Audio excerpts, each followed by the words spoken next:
దేవుని నామమునకు మహిమ కలుగును గాక. ఈ ఉదయకాల సమయంలో మరొక మిషనరీ గురించి తెలుసుకొని దేవుని యొక్క నామమును మహిమపరచుకుందాం.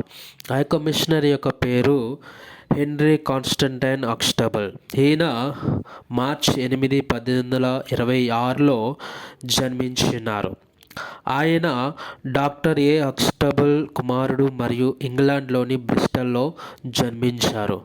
ఆయన కింగ్స్ కాలేజ్ లండన్లో చదువుకున్నారు మరియు తమిళనాడులోని టుటికోరిన్లోని సాయర్పురంలో మిషనరీగా పనిచేయడానికి ఆయన మన భారతదేశానికి వచ్చినారు.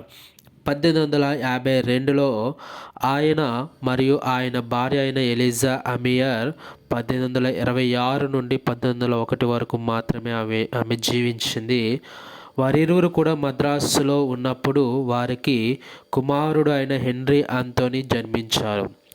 1857 తిరుగుబాటు తర్వాత ఆ కుటుంబం ఇంగ్లాండ్కు తిరిగి వచ్చింది మరియు హక్స్టబుల్ 2 సంవత్సరాలు హెన్ఫోర్డ్ యోయోవిల్కు ఏకైక బాధ్యత వహించాడు. ఆ తర్వాత 8 సంవత్సరాలు సోమర్సెట్లోని బెటిస్టోమ్ రెక్టర్గా కూడా ఆయన పనిచేశాడు.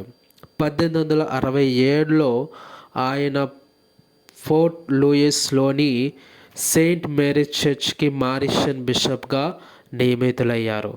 ఆ తర్వాత తన భార్య అయిన ఎలిజా తన కొడుకుతో ఇంగ్లాండ్లో నివసించడానికి తిరిగి వచ్చింది. అతను డోర్చెస్టర్కు సొలిసిటర్ మరియు మేయర్ కూడా అయ్యాడు.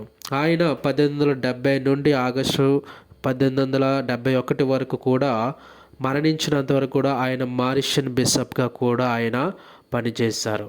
మన భారతదేశానికి వచ్చి కొద్ది సంవత్సరాలే ఉన్నప్పటికీ కూడా ఆయన మన భారతదేశానికి రావడం, విశేషమైన సేవ, కృషి, పరిచర్యను ఆయన మన భారతదేశానికి అందించడం మనకు ఎంత గొప్ప గర్వకారణంగా ఉంది.